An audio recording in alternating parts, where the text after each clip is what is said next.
The views and opinions expressed in this podcast are those of the individual co-host and do not reflect the official policy or position of the Firearms Radio Network and or their employers. Viewer discretion is advised. This is especially true on our live shows. Broadcast for shooters, hunters, and gun enthusiasts. This is the Firearms Radio Network. The bandwidth for this episode of This Week in Guns is sponsored by Patriot Patch Company. PatriotPatch.co. Welcome to This Week in Guns. This show is brought to you by the Firearms Radio Network and Patriot Patch Company. And this show offers commentary on the latest firearms industry news, information, and buzz. I'm your host, Sean Herron. And let me introduce our panel tonight. We've got one of the hosts of the Off-Road Podcast, Benjamin Allreed. How's it going, buddy? Oh, it's going good. Very good, man. And also one of the hosts of the Firearms Insider Gun and Gear Review Podcast, Zane Mingillo. How's it going? Hey, what's going on, Sean? Glad to have you guys here. I don't know if you guys heard or not, but we actually have a new advertiser on the show. Have you guys heard of Manticore Arms? I have. What have you heard? Only good things. I have one of their original rails. I just haven't installed it on anything yet. Oh, very nice. So what's the holdup, man? You just building, you waiting, buying the right stuff? Just lazy. Amazing. I love it. So for people that don't know, Manticore Arms makes a ton of parts and aftermarket accessories for a lot of your favorite guns. AR-15, AK-47, AK-74, the Tavor, the Scorpion, all kinds of other stuff that I probably would. I don't even know all the stuff they make parts for because there's just honestly so many of them. They make for AR-15 some of my favorite things are the transformer rail. Their muzzle brakes are amazing and they're only about $39 each. So instead of, a lot of the companies out there that are charging $100+ for their muzzle brakes, check out Manticore Arms. They've got the 0.5x28 thread pitch and all kinds of other stuff as well. They've probably got something for your favorite gun. Check them out. ManticoreArms.com. Use coupon code TWG10. And I would be remiss if I didn't mention our friends over at the Patriot Patch Company. I don't know. Did you guys get the Patch of the Month Club for November? Oh, yes, I did. I was quite excited to see that. Absolutely. Especially the Target cart. Absolutely. So we've got a cart full of guns. We've got the turkey with Gobble This. Amazing. 2 patches all in 1 month, which is a nice surprise anytime. Plus the great stickers. Patriot Patch Company, longtime supporters. And that's what Jake's doing now. So if you want to help Jake out, if you want to continue to support Jake and his endeavors, go to patriotpatch.co, sign up for the Patch of the Month Club, buy a shirt while you're there. Guys, let's get right into it and start off with some positive news. First story, Florida dad uses a gun to keep his 17-year-old daughter from being kidnapped. I don't know. Did you guys read the story? I glanced at it. Yeah, I read it. It was very interesting. It starts out, as I was reading the story, it kind of shifts from a kidnapping to almost like a home invasion burglary type thing. So I totally agree. Oh, I love autoplay video. It's my favorite. Yeah, I agree. It starts out there trying to block the daughter in on the roads with barrels. They just put like barrels across the road. Being an individual with an IQ over 40, she just drove around the barrels. So that wasn't a big deal. And the mugshot of one of the suspects looks like he does not have an IQ above 40, which would explain the whole barrel thing. Then the father basically heard dogs barking, saw the motion-activated floodlights come on, and he saw some people trying to force their way into his garage and fired 3 shots, sending them scurrying into the woods. As an instructor, that yeah. What are your thoughts? That was my next question. Where did those shots go?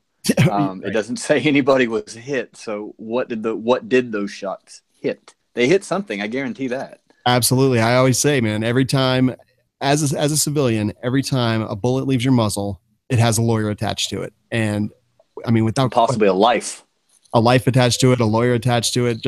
And we also teach not to shoot at unknown targets. So, shooting through a garage door, not a great idea, in my opinion. Could be a family member that came home, something like that. You just never know who you're shooting at. So I think mistakes were made. Barricade yourself inside, call the police if they break into your house. Go ahead and maybe defend yourself with lethal force. But I think mistakes were made. I'm glad no one died. I'm glad she didn't get kidnapped. And I'm glad that they've got the suspects in custody. But I feel like a lot of mistakes were made on this one, and the guy was actually very lucky that it didn't end up worse. For sure. Definitely. All right. So I guess we'll move on from that one because there's not much more to say except for I love how it's just they tried to block her in with barrels and she just drove around them, so no big deal. Incredible. Next story was California man arrested after threatening to go on a killing spree. How often do we hear the reports of a mass killer or an active killer of some sort who had been known by therapists and psychologists and law enforcement and all this, and they just couldn't put him in jail for anything, and he ended up actually going out and murdering a bunch of people. In this case, it seems like someone actually listened when people reported that he was acting like a crazy person. Yeah, it seemed like he posted some videos ranting about it too. Yeah, posted videos. Zane, what were you going to say? I was going to say, we're constantly being told, if you see something, say something, and it looked like in this case that may have worked. Now, I didn't open this story. What was he actually charged with, just out of curiosity? Let's see. So I did read it. I'm just looking for the specific thing that he was charged with. He was only charged with one count, and I'll find it here in just one second. Probably one felony count of making criminal threats. Terroristic threats, criminal threats. Okay. Yeah. This is one of those tough ones for me. Being extremely libertarian minded, the First Amendment is very important to me. But that being said, you can't. It's one of those touchy subjects. But where do you draw that line between free speech and okay, we need to do something before there's a problem? So it's one of those touchy subjects. I don't disagree at all. In fact, I completely agree with you. I'm very much of that mind. I think a lot of things that are illegal shouldn't be illegal. Jeremy Posderick from We Like Shooting actually said today, he's like, I don't like the things that just because it could harm me or someone else that I can't do, like seatbelt laws. He's like, if I don't want to wear a seatbelt, I shouldn't have to wear a seatbelt, and it shouldn't be against the law for me to make that choice for myself. I agree. I understand that 100%. Let me tell you one of the things that he said in one of his videos, and I quote, "Well, what should I do? Should I just be homeless or should I go on a killing spree? I go on a killing spree because I think being homeless is an entirely artificial situation. It's a situation that we made up. It's not like starving or famine because the crops didn't grow because you didn't know what to do. No, homelessness is an entirely artificial and abstract creation of our own minds, okay? On how we justify people starving in the streets and not giving them food, and compared with that, I would rather go on a killing spree. I'm sorry, folks. I'm just saying." Knowing that now, does that change your opinion? I mean, yeah. I mean, I don't. My opinion wasn't that they shouldn't have arrested him. Right. Let me just clarify that. But I mean, I obviously the intent is the key, I think, on something like that. And from based on that statement, it looks like the intent was absolutely there. So, as we get more and more cases like this, I think people are going to start stepping up and saying things. And I think we're going to see a lot more cases like this. Mm-hmm. And it could eventually it's going to eventually become an issue. Like I said, I have a big problem with the whole pre-crime idea, but like I said, in this case, I do believe the intent to do harm was there. So, yeah. I'm with you though. I know it's a slippery slope and it's a very, very, not touchy subject, but very, very touchy ground that we're on here. We don't want to take away rights by moving too much forward. And you mentioned pre-crime, Minority Report style stuff. I totally agree. Never want to go down that road. But at the same time, if this guy wasn't arrested, and honestly, I mean, one felony count of making criminal threats, what's that even going to do? So it takes away his right to get a gun. Exactly. If they go with the felony charge and don't plead it down to a misdemeanor and just to kick him out of the system. The other issue I kind of have with this is every time one of these, mass shooters or active killers, whatever you want to call them, takes place, there's always some sort of headline in the news about, an arsenal of like 5 guns and hundreds of rounds of ammunition were found. So if you see something, say something. Well, I have an arsenal of 5 guns and hundreds of rounds. Like, I don't consider that an arsenal. So is my neighbor going to, because of things like this, call and say, hey, well, this guy's obviously dangerous. And that's where I think you start to run into, problems. What is worth saying something about and what is worth investigating, what isn't. So, I think in this case, it's pretty clear cut. This guy has. Yeah. I think I've got more than 5 guns on this table. Yeah, I'm looking at. I have 5. No, I have 6 next to me that are out. So Yeah, I mean, I'm pretty good to go as far as guns goes here at the We Like Shooting Studios. But yeah, I agree. It's touchy. I'm glad that they got him. We'll see where that goes. And like Ben said, I really think that this guy, his haircut should have put him in jail a long time ago. All right, Zane. So this next story you actually already we talked about before the show. Florida sheriff wants you to buy a gun so you could stop the next killing spree. yeah, I'm from Florida, and I did not even have to open this to know that was Sheriff Grady Judd out of the beautiful Polk County.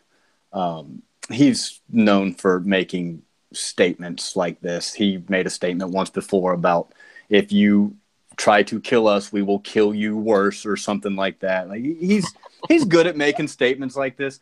He's not a bad guy. And what he's saying in this article is absolutely relevant.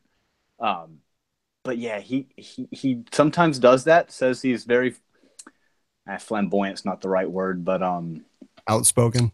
yeah, these and it sometimes gets him in a little bit of trouble. But you know, he's right. I mean, when you're right, you're right.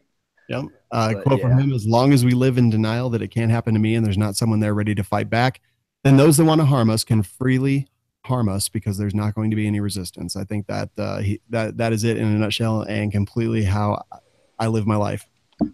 Yeah, absolutely. I mean, he's absolutely spot on with this one. And Polk County, where he's the sheriff at, is a very interesting place. It's a very small county. I have a hunting camp up there, and it's very mostly rural. There's some small towns and stuff. So there's a lot of people that are carrying guns around those parts, anyways.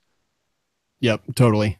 Yeah, the big quote that stands out to me that he says is it's easy to kill people and there's no one shooting back. Well, exactly. I mean, oh no, he definitely gets it. He definitely gets it. And I think there was our local sheriff from the county I'm in, couple after the San Bernardino thing, issued us a similar thing. So Florida's known for being pretty gun friendly. Florida's also known for Florida man, unfortunately. So there's that. Yes, it is.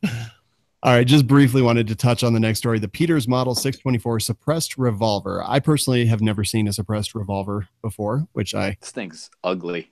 It's awful. I mean, it is absolutely terrible looking. In the United States, this is very likely an SBR. Yeah. That does have a stock.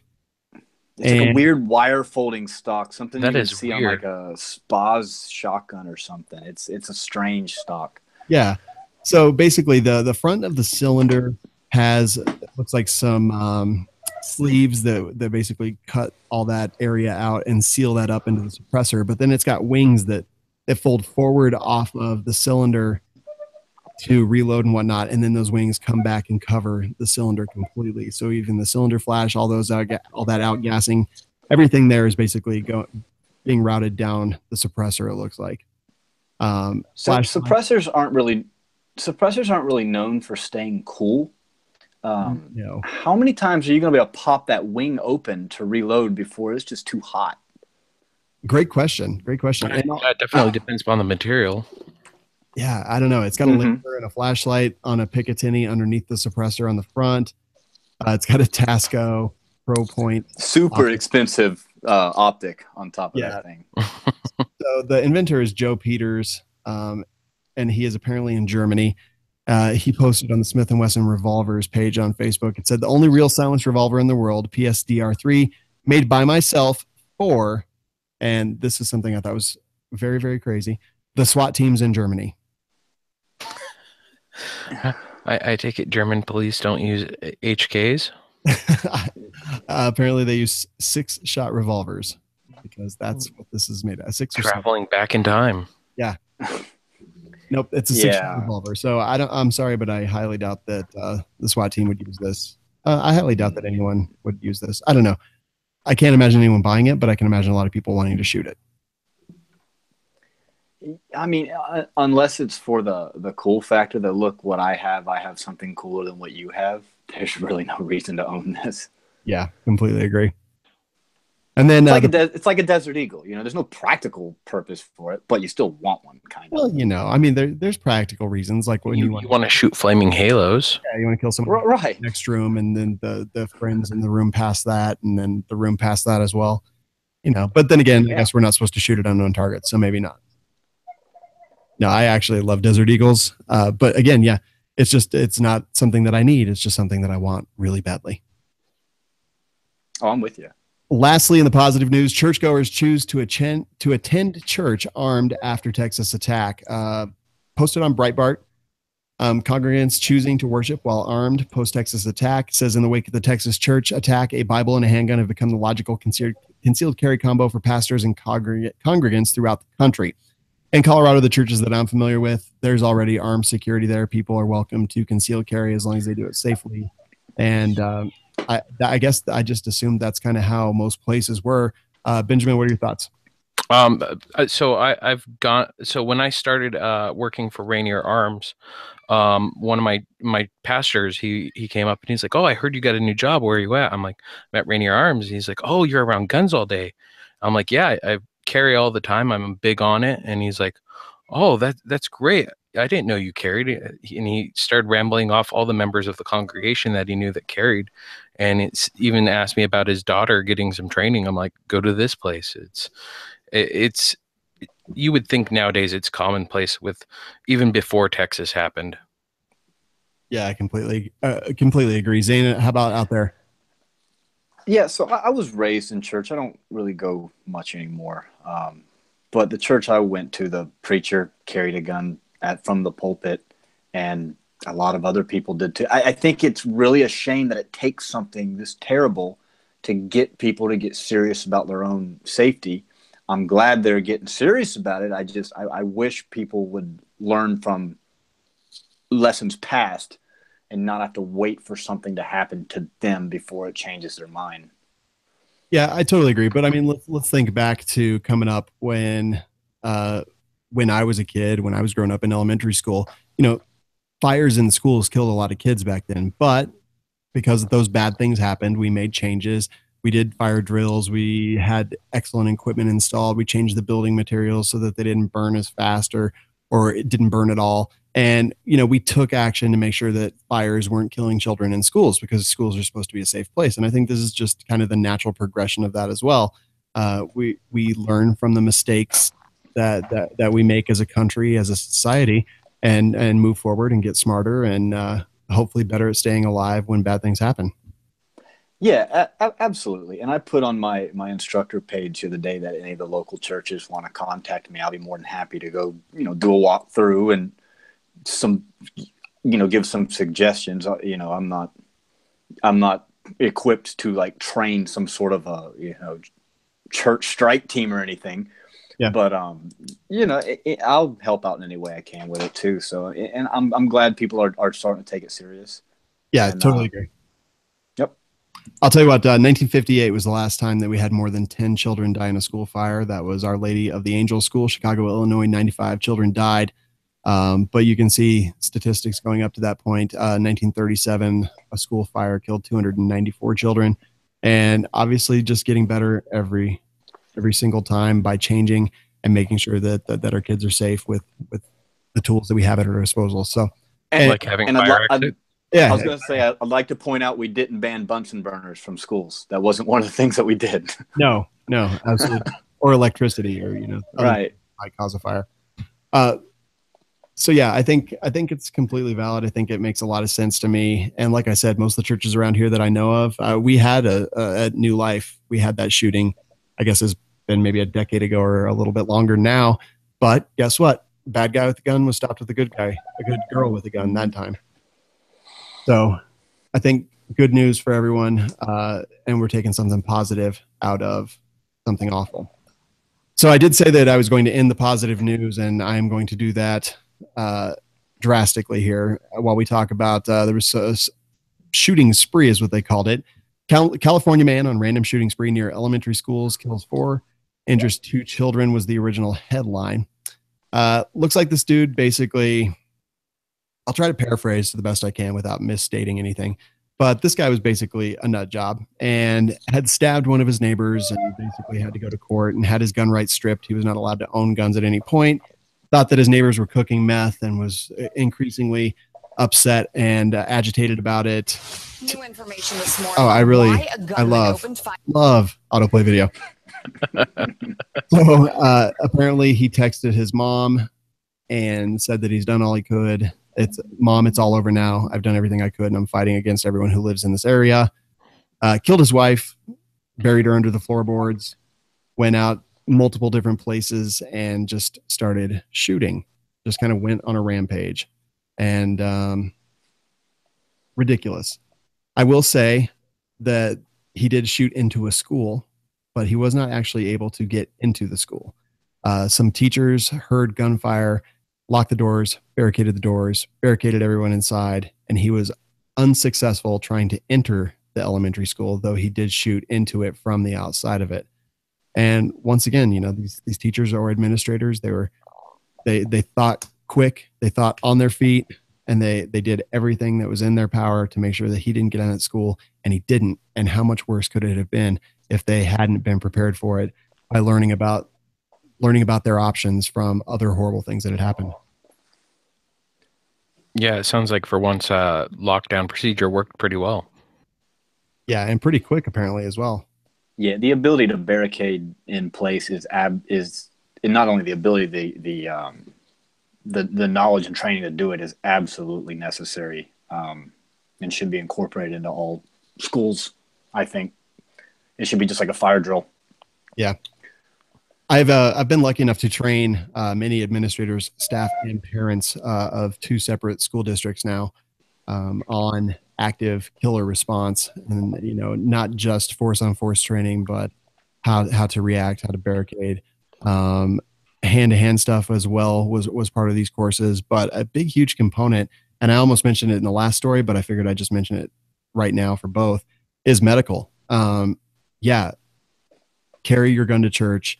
Take action if action needs to be taken. But what happens after that? I mean, you hear a gunshot, there's a good chance that someone is going to be bleeding. Take some medical classes, prepare yourself the best you can. Don't just rely on the firearm, because the firearm can put the holes in, but don't forget that someone has to stop the holes that already exist once the threat is no longer a threat. You mean I'm not supposed to pull out my phone and just take pictures and video? I mean, you totally can. And Live Leak is definitely going to appreciate it, but I would say that it would probably be a better idea to maybe put a tourniquet on, or put some pressure on a brachial dissection, like in the Pulse nightclub in Florida. Someone died from something that a little bit of pressure could have definitely occluded that blood flow. So it's amazing the amount of people that have guns but don't have just a basic tourniquet with them. I keep a rat's tourniquet with me, and it's a simple device. I mean, granted, I could use my belt, but the knowledge of how to do it is there, and just the lack of it out there is amazing sometimes. Totally agree. As a medical snob, I will say keep the rats with you. Absolutely. Maybe carry a cat tourniquet if you can as well, because the rats do not completely occlude blood flow on an adult male. I've done Doppler radar tests many times that show that. But in the essence of not having anything else, rats is great. I have a room right next to me that has probably 50 rats tourniquets in it. And I think that they're a completely valid option. Just know that they may not be 100% effective in every case, but the good thing about it is that you've already thought about it. You carry one with you because you made the decision to carry something that's not necessarily comfortable to carry. You've made the decision that you want to be able to do this, that it is important. And I think that's the key. Well, yeah, I have a whole first aid kit in my vehicle, just because of that. Going out in the woods and going off-roading, going out to shooting ranges, it's nice to have that little bit of extra security, because where I go shooting is 45 minutes to town. Yes. And it's nice to be able to, if somehow someone accidentally gets shot by a ricochet or negligence or whatever, it's nice to be able to hopefully keep that person alive. I love it, man. I think that we all need to take your example and definitely do the exact same things. I think it's so incredibly important. Zane, thoughts on this one? I mean, it's the same. This the same narrative we keep seeing. Guy shouldn't have had guns. Guy had guns. Guys shouldn't be killing people. Guys killing people. Yep. I mean, so more laws is the answer, right? Obviously. And blame the NRA. And yes, carry tourniquets everywhere. There you go, man. I keep a cat in my pocket all the time. I keep a cat right here with all these guns. I've got one right here. So yeah, I completely agree. I did see that anti-gunners blame the NRA for the killings and just basically get destroyed on Twitter, which was kind of interesting. This article is from Twitchy.com. But yeah, there's a lot of sauce going on, a lot of sass going on, and it's kind of nice to see gun people kind of fighting back and just not putting up with people stating ridiculousness, even on Twitter, in person, whatever. I always think it's good to see people fighting back. I'm not. Yeah, I made a snarky comment on Facebook the other day after the one in Texas where I was like, well, finally there was an NRA member involved in an active shooting, and he killed the active shooter.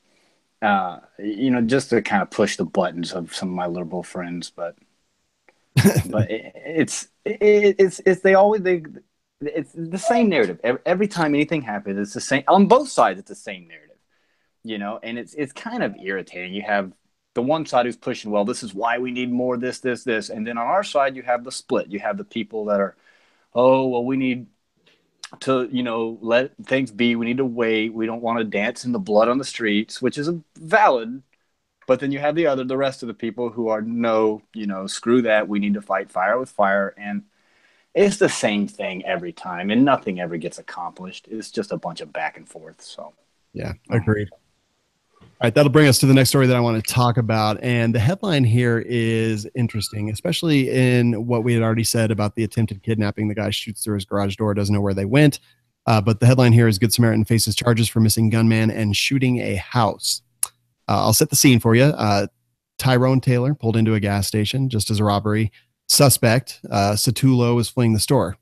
Shots rang out as the store clerk fired at the suspect as he ran away, striking an innocent 15-year-old girl. She stood on the sidewalk outside the door. Good Samaritan Taylor heard the shots, saw the girl get shot, saw the armed suspect run out of the door, ran towards Good Samaritan with what turned out to be a BB gun in his hand. Good Samaritan Taylor drew his own handgun, opened fire, missing his mark, and then striking an adjacent house, penetrating the door and striking a television in the unoccupied living room. Taylor did then, the Good Samaritan told police officers that he fired after the guy ran around his car with a gun in his hand. Taylor was actually arrested and charged with discharging a gun into an occupied building. So for me, this is so strange to me. I completely agree. What are your thoughts? Like this, so the guy who was shooting at a fleeing person and actually hit somebody hasn't been charged. Now, I guess that's going to a grand jury to see if he's going to face charges. Mm-hmm. But the guy who legitimately, based on what I read, did fire in self-defense because he felt like a guy with a gun was charging him. I consider that a legitimate self-defense shot. Still, you have to hit what you're aiming at. I feel like if anyone needs to face charges, it should probably be the clerk. Not like I don't. Yeah, I mean, we don't shoot at people that are running away. Obviously, we shoot to stop a threat, and if the threat's running away. So, in my opinion, clerk was shooting at someone who's running away, so shooting at someone who was no longer a threat. Taylor sees the guy come out, hears gunfire, sees someone get struck by a bullet or go down, probably didn't know what had happened, sees a person running towards him with what appears to be a gun in their hand and opens fire. The question is, did he open fire as the guy was still coming towards him, or did he open fire as the person was running away from him? Either way, it just seems a little shady. Yeah, and there are instances where shooting a fleeing person is a thing, right? Like it's not a cut and dry. You never do this. I don't think anything's really cut and dry, never or always. I mean, go back to Texas. Technically, the good guy was shooting at the fleeing guy, but I think in that case, that's one of those exigent circumstances where that was probably a good idea. So I don't want to get hung up on like absolutes, but yeah, this is just a whole weird series of events here. Yeah, I'm surprised, honestly, that they're charging him. Ben, what were your thoughts? So recently here in Washington, we had an incident where a guy, his Jeep was getting sold, and this happened like three blocks away from my own house. And the guy comes outside and starts shooting at the guy as he's fleeing. and shoots into a house and kills an old lady. I had to check this story just to see what state this was in, and it's in Texas. So I'm kind of surprised, but it could be more of people just trying to push against negligence like that. It's kind of hard to. I get why he's getting charged for firing into a house, but you are responsible for every bullet that you fire. So. I agree. Although, I mean, it wasn't like he was firing into the house. He was firing at a person that was armed. He had heard gunfire. He thought maybe they were down and fired, and it just happened to go into a house. It just seems like a ridiculous charge. I hope that he has some good self-defense insurance. And this is exactly the kind of situation that I always say, if you have a gun in your house, if you carry a gun, get self-defense insurance. It's very, very inexpensive. And this guy now has to defend himself in court. He has to pay an attorney. He has to maybe pay bond. He has to pay for expert witnesses, possibly. He has to pay to get his gun back. He might need counseling. So many different things. And, you know, for a lot of them are around $10 a month, all the way up to 40, 50, 60, just depending on what coverage you want. But man, just it's crazy. Crazy to think that some people don't understand how important it is to be protected, even if you're doing what you think is the right thing in a self-defense situation. Zane? Yeah, oddly enough, the website that this article is written on is a self-defense insurance place. I thought that was interesting. It's almost like an advertisement for them. I mean, it really is. And we kind of stuff all the time. Second Call Defense is the one that I'm really familiar with and use very often. And yeah, I think it's so important, so incredibly inexpensive, that I wouldn't even consider walking outside my house with a firearm without something like this to protect me, my family, and our legacy. I have the one from this website, actually. So yeah, and there's some really good ones. Not NRA Carry Guard, but other ones are pretty great. No, not NRA Carry Guard. All right, good stuff. Let's see. So I guess we'll talk about the next story. Dems pushing for gun confiscation law. I feel like we've talked about this on the show before.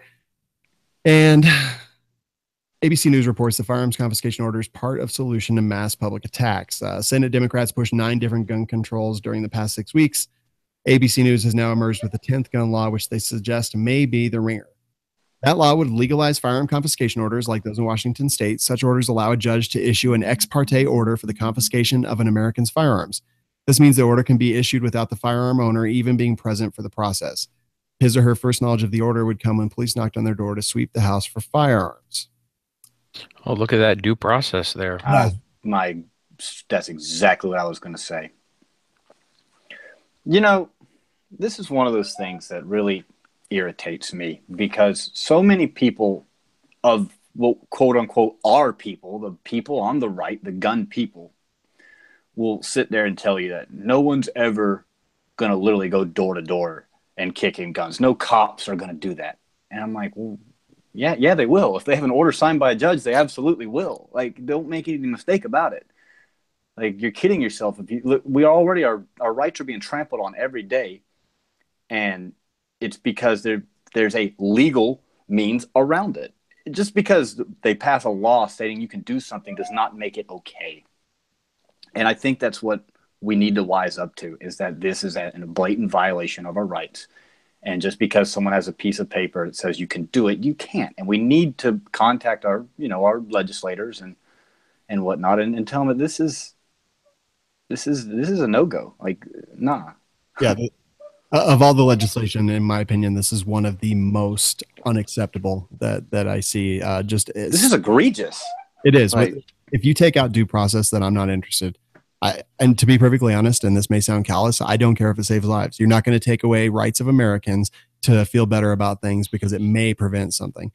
Sorry, that's and it's so cliche, but it's true that if you are willing to give up liberty for security, you deserve neither. And it's so cliche at this point in our community, but it still rings true, and taken out of context, might I add. But that's right. No, there. I'm with you, Ben. Yeah, I agree too. And I'm looking at the article and where it's based off of Washington State, where I live, and it sounds like the law was passed here in Washington State based off of domestic abusers not turning in their guns despite court orders. And I understand, hey, if these people have broken the law, go ahead and go to their door and confiscate their crap. But I'm a law-abiding citizen. I deserve my due process, do I not? Yeah, you 100% do. And like I said, it may make me callous, but I'm sorry.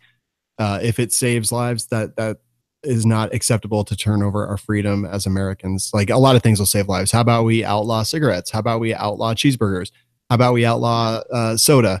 How about we Don't give them ideas? Jesus. No, they've already tried all these things. Combustion engines are next, I'm telling you. Yeah, let's outlaw fire and knives. Well, let's outlaw all the things that people love to do. Let's outlaw whiskey. Let's outlaw beer. They tried that once. I know and this crap doesn't work. It is just like Zane said, it is egregious and ridiculous. But I think we are preaching to the choir in our own echo chamber here for sure. Yep. All right. Sandy Hook family is pursuing lawsuit against maker of stolen gun used in attack. And it didn't work last time, news. It hasn't worked ever, news. There are literally laws out there that protect manufacturers from such lawsuits such as this. But guess what? The people who push these, Brady and all of their ilk, they push these people, these families who have already suffered extreme, horrifying loss, and they push them to make these lawsuits, knowing that they're not going to win. It's a political stunt. That's all it is. It's a political stunt. And I don't feel bad for the families. A lot of people are like, oh, the Brady campaign is using these families. You know what? They know what they're getting into. I don't feel bad for them. I don't feel bad for anybody because they know what they're getting into. The PLC, what is it? The PLCAA, is that what it, the Protection of Legal Commerce of Arms, whatever. Like, that's a thing. So, and they're trying to do a workaround here. And basically state that the manufacturing of a military quote unquote style assault rifle is negligent in itself, which is a really interesting angle, but it's not going to hold weight. They're going to be on the hook for attorney's fees again, just like they were last time, and no one's going to win here. Yeah, we did on this show actually last week. We talked about something that was very interesting, how they're going to use some tort law, which is a different kind of law where something affects different people, but it was called negligent entrustment, if I recall correctly. They're going to try to go after some of the companies based on that. Right.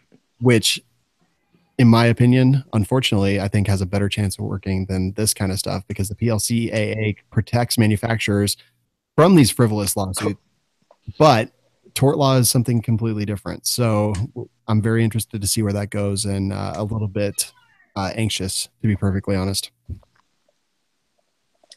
We'll see. I don't think this really has a snowball's chance in hell, but I'm definitely not an attorney, so same. I don't even play one on TV. Me either. I don't even play one on a podcast. Ben, do you? Nope. Okay, perfect. I try to keep my legal advice down to a minimum. My only legal advice is go to the gym, delete Facebook, and get an attorney. That's probably pretty good advice. I think that was from one of those shows with Snooki or something like that. I don't even know. All right. 27% increase in gun crime proves impotence of UK laws. This is from Bearing Arms. But the UK is now trying an amnesty program because they've had an increase of 27% in firearms crimes. So, they consider firearms air guns and BB guns too. So correct. So they've done amnesty. Basically, you can turn something in and you're not going to get charged or arrested or anything like that, just to try to curb some of this. But don't they have really restrictive firearms laws there?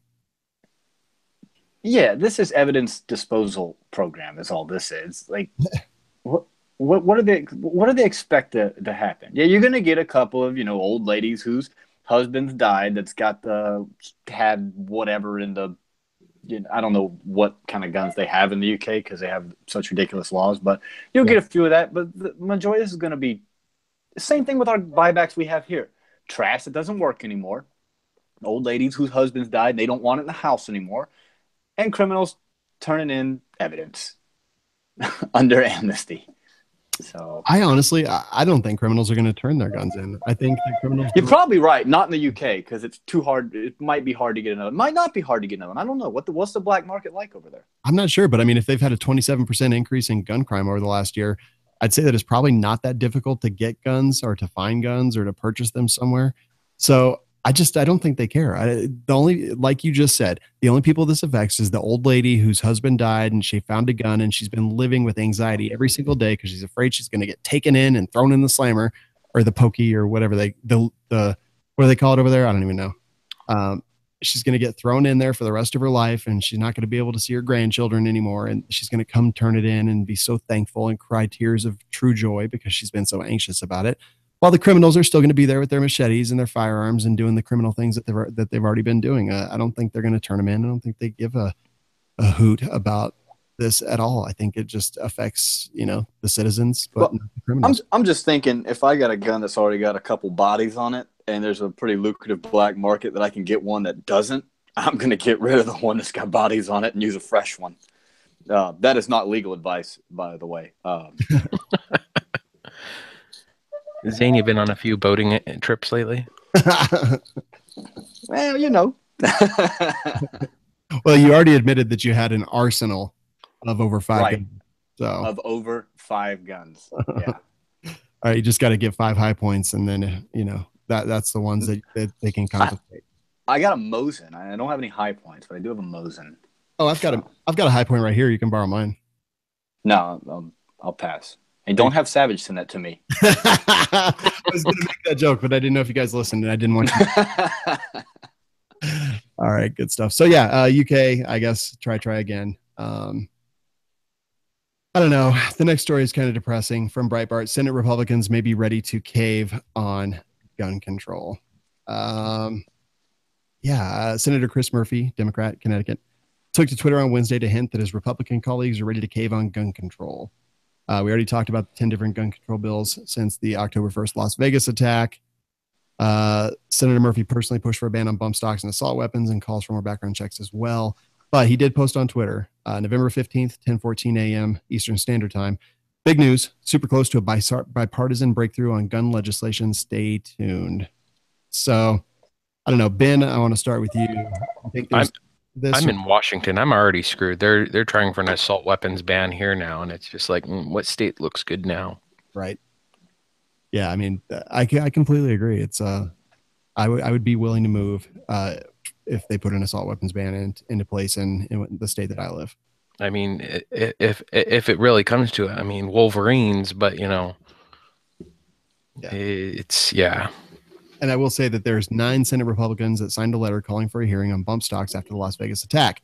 They were, and I'm going to read their names: Dean Heller, Republican, Nevada; Joni Ernst, Republican, Iowa; Johnny Isaacson, Republican, Georgia; James Lankford, Republican, Oklahoma; Lisa Murkowski, Republican, Arkansas; Tim Scott, Republican, South Carolina; John Thune, Republican, South Dakota; James Inhofe, Republican, Oklahoma; and John Cornyn, Republican, Texas. That got to be drummed out of Texas, I think. I don't know. Zane, what are your thoughts? Should we ban bump stocks to make the children safer? So bump stocks are terrible. But that being said, it's your right to have something that I think is terrible. I think they're stupid. But that, again, if you want to have something that I think is stupid, that's on you. No, we should absolutely not ban bump stocks, and we should absolutely not get into some backroom deal with the Democrats and try to do some bypass. I don't care what they're offering up. I see a lot of people talking about, well, maybe, we give up this and we can get. I don't want to hear it. We're not going to ever get anything from the other side. They're not interested in compromising. And at this point, neither am I. These are traitors. They're traitors to their oath. The traitors to their constituents. Yeah. Go ahead, Ben. Oh, I was going to say, it's kind of like, okay, let's ban high points because only poor people commit crimes.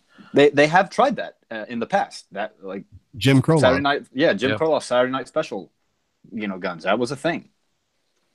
Yeah, I completely agree. So, I mean, I'm with you, Zane. I think bump stocks are ridiculous, but I will fight to the death people's right to own them.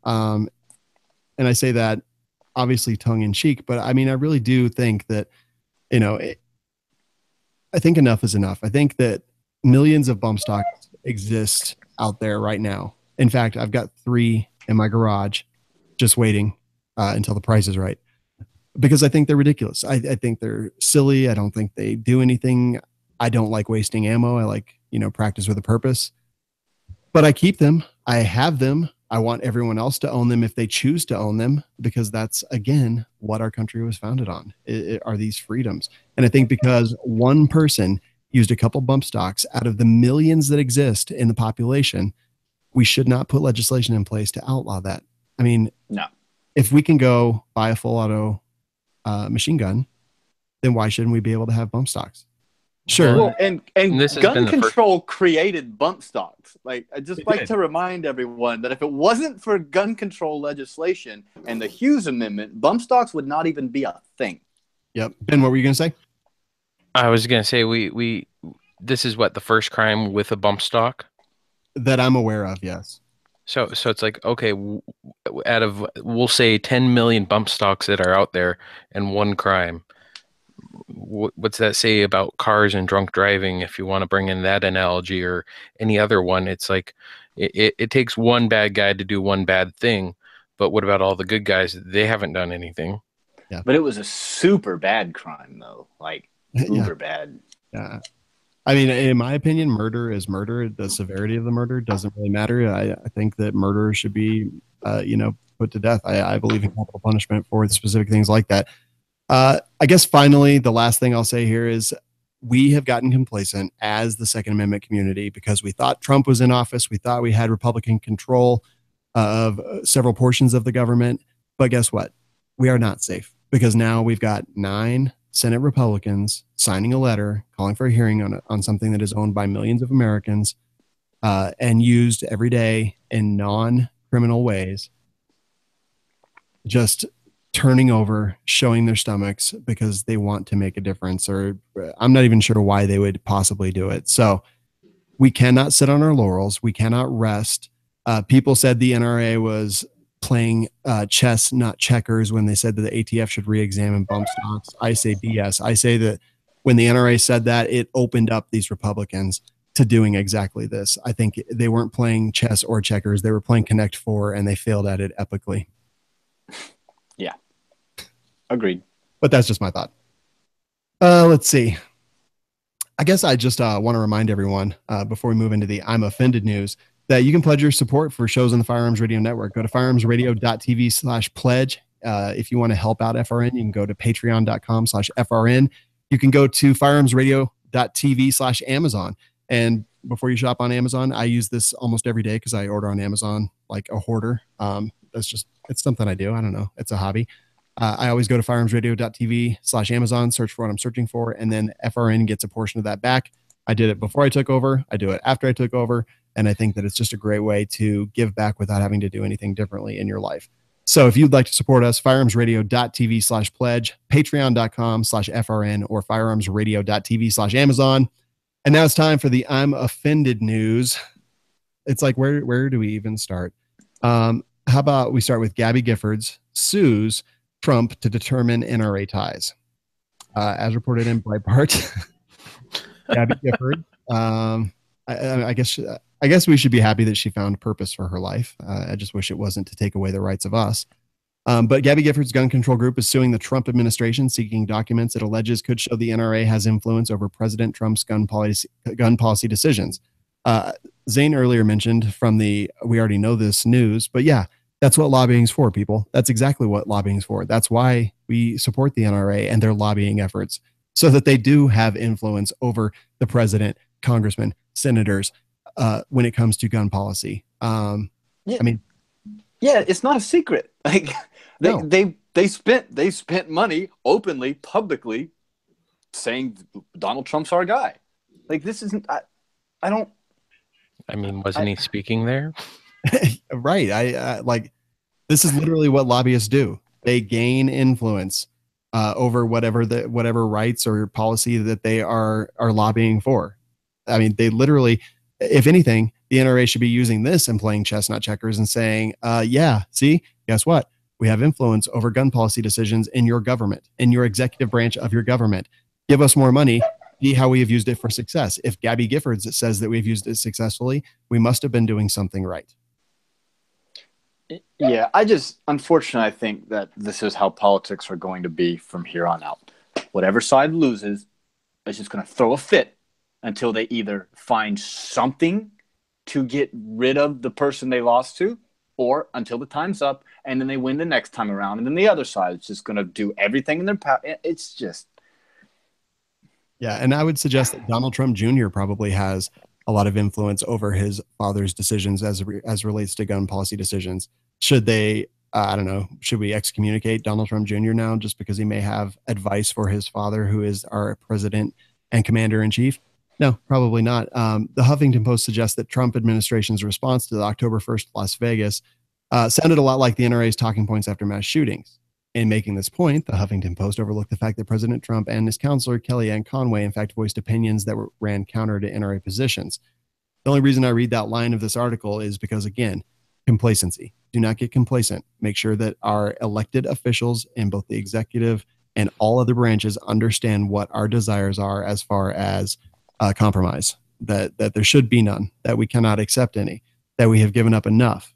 So don't get complacent, because look, while we may have influence over President Trump's gun policy decisions, there's a lot of other third parties that have influence as well. We need to be the loudest. We need to be the most defiant. We need to be the most well-spoken on all these topics. So don't sit back. Don't rest on your laurels. Get out there and make your voice heard. Well said. All righty. I don't know. I guess let's move into the full auto news segment. But before we do, I just want to remind everyone, please go check out Manticore Arms. I'm going to talk more about what a great company it is, how much we support them over at We Like Shooting, and how much they appreciate the Firearms Radio Network and have chosen to monetarily support the Firearms Radio Network and our mission going forward. Manticore Arms, just go there, manticorearms.com. Check out a lot of the great products they have. I know so many people are upgrading their AR-15s right now. I see it every single day.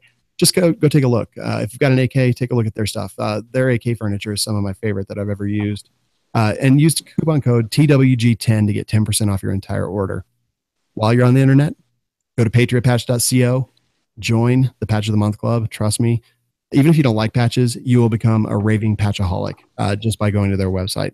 So check them out, patriotpatch.co and Manticore Arms. And now it's time for the full auto news segment. Ben, I'm going to start off with you. Well, the FBI unit chief has his gun stolen by an exotic dancer. Perfect. I'm just like, he apparently he had his Glock 40 handgun and a $6,000 Rolex stolen, along with $60 cash from his hotel room after it sounds like he brought her back. So I wouldn't call her an exotic dancer at that point. Prostitute? Yeah, I mean, she made some good money. A $6,000 Rolex, holy moly, that's pretty impressive. But I need to get a job with the FBI. That's what I was thinking. Yeah. Although I'm not sure I qualify. I think maybe I'm a little bit too outspoken publicly to ever hold any position of security. I don't know. I mean, good for him, I guess, and bad for him because his situational awareness sucked. Sleep with one eye open, guys, if you're going to take the hookers or the escorts or whatever back to the hotel. Yeah, and apparently he's going to be getting in trouble with it too, because FBI's rules prohibit agents from leaving their guns unsecured in places. So apparently it should have been in the hotel room safe so that the cleaning lady could have stole it from him. Perfect. Well, that's a relief that they have a policy about this. Right. Oh, man. Zane, what was your story? Oh, this is just beautiful. Undercover sting gone wrong. Detroit officers end up fighting each other by mistake. So, officers from one precinct set up an undercover drug buy sting, while officers from another precinct set up an undercover drug deal sting on the same block. And this led to a fist fight amongst the officers. And I find this interesting for a couple reasons. One of which, you tax dollars, hard at work people out there manufacturing crimes, basically. going back to my libertarian views when it comes to drugs and whatnot. But the other thing I find extremely interesting here is both sides, the traditional right, I wouldn't even say traditional, but the current right and the current left, like, whose side do you take on this one? Because so one of the officers was actually hospitalized because punches were being thrown. So my question is to the people on the right, is police brutality still not a thing? And my question to people on the left is, everyone, they always be like, well, if you just, comply, nothing bad will happen. So were they not taking their own advice? Like, I think this is, I love this. I just love this. It's great. It is kind of hilarious. Yeah, I don't understand exactly what went wrong, but mistakes were made. We'll just say that. Mistakes were most definitely made. Holy moly. Speaking of mistakes and marriage, we didn't really talk about marriage. That was the worst segue that has ever existed. But man, this is on Yahoo, and this is from the Oh My Goodness files. Man snaps woman's neck and rips her eyes out because she rejected his marriage proposal. So 34-year-old man, Pennsylvania man, not Florida man, surprisingly for this time. Thank God. Has been charged with murder and criminal homicide for allegedly killing 19-year-old Tara Serino. 34, 19, okay, whatever. Anyway, that makes sense. At his house, he asked her to marry him. She rejected the proposal, stating that she was still sleeping with other men. Then allegedly made an offhand comment that he should just kill her, which apparently sent him into a rage. He choked her, snapped her neck, poked her eyes out, and beat her with a hatchet until she was no longer living. Suspect then wrapped the teen's body in a rug inside his house and fled to Illinois, where he's detained at a rest stop after he was trying to break into a farmer's combine on Halloween. So I guess, I don't know. They say that marriage isn't strong anymore, but apparently this guy took it more seriously than most. And man, holy moly, what a monster. Hopefully he spends the rest of his short life in prison. Well, realistically looking at it, I mean, she did make the right choice by saying no. Unfortunately, it should have been over the phone. Yeah, I was like, she should have just sent him like a mad face text and like the middle finger emoji or something like that. Anyway, that is awful. And wow, gosh, sorry for her and her family. Just what a nightmare. Yeah. So guys, it's terrible. Yeah. Ben, tell me all about the Off-Road Podcast. Well, so it's kind of trying to be a weekly podcast. We record weekly. I just got a soundboard, and we've been trying to keep up. I had some internet issues. That's now fixed. But Aaron's got an LMTV that he just purchased. It's a military cab over truck. Nice. And then I bought a scooter that I'm running on the Gambler 500. I think Steve mentioned us going on the Gambler the last time he was on the show. And this year I'm going to run it instead of a Volkswagen New Beetle. I'm running it in a 50cc scooter this year. So I'm dual sporting it out. I'm going to look quite ridiculous, being a big man on a little bike, going really fast. As fast as I can go. I love it. Off-Road Podcast on the Firearms Radio Network. Find it at firearmsradio.tv. Social media out there, Ben? Yeah, we are on Facebook at Off-Road Podcast, and on Instagram at Off-Road Podcast. And I try to keep up on posting on both of them as often as I can. Fantastic. As the evil overlord, I do see you guys getting a lot of engagement on Facebook and stuff like that. So keep up the good work. Thank you. Zane, tell me about Gun and Gear Review Podcast. Don't mention Chad. Right, because no one cares about him.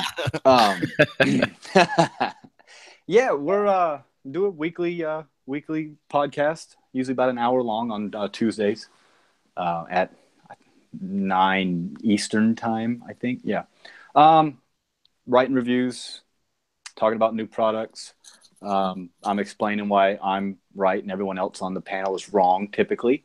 Perfect. Writing a couple reviews, doing a review on a sling right now and doing one on a handguard. So once I get those out, they'll be on our website, which is the firearmsinsider.tv. You can also find us on the Facebook and the Instagrams and all of that stuff. So is that why Ryan quit? He just was told he was wrong too many times? Probably. I actually came on. I think his last podcast was my first one, so I think I just kind of replaced him very subtly, and no one kind of noticed. Except him. He's just like, why don't I get invites anymore? All right, great stuff. You can also find it at firearmsradio.tv. Both fantastic podcasts on the Firearms Radio Network. In fact, the other night, I was taking a shower, saw a notification pop up on live, put it up on one of the shelves in the shower, and watched you guys while I bathed myself. That's frightening. Creepy. That is quite creepy. I was hoping you guys would send me an invite to join, because that we would have made podcast history then. As long as you had a beer, right? I'm going to keep that in mind for next time. Let's write that down. Perfect. You can leave your feedback for this show on iTunes, the YouTube video, on our Facebook page, Firearms Radio Network, anything. And please do leave us a review in iTunes. Go to thisweekendguns.com/iTunes. It helps people find the show. It helps us stay high in the ratings, which means that more people listen to the show. More people support our great advertisers, Manticore Arms and Patriot Patch Company. And we get to keep doing cool shows like this for you guys. Thank you to everyone who stuck with us through the transition from Jake to me of the Firearms Radio Network. I really appreciate you guys more than you know. I appreciate the people who support this show more than you know, and the people who download it every single week and listen to it. So please continue doing so. Let me know if you have any questions, concerns, comments. Go to firearmsradio.tv.com, or I'm sorry, firearmsradio.tv. Find the contact link, and I am always willing to listen to it. Thank you so much for being here with me, guys. I really appreciate it. No problem. And thanks for having me. This Week in Guns is produced by Kenny Ortega and is a production of the Firearms Radio Network.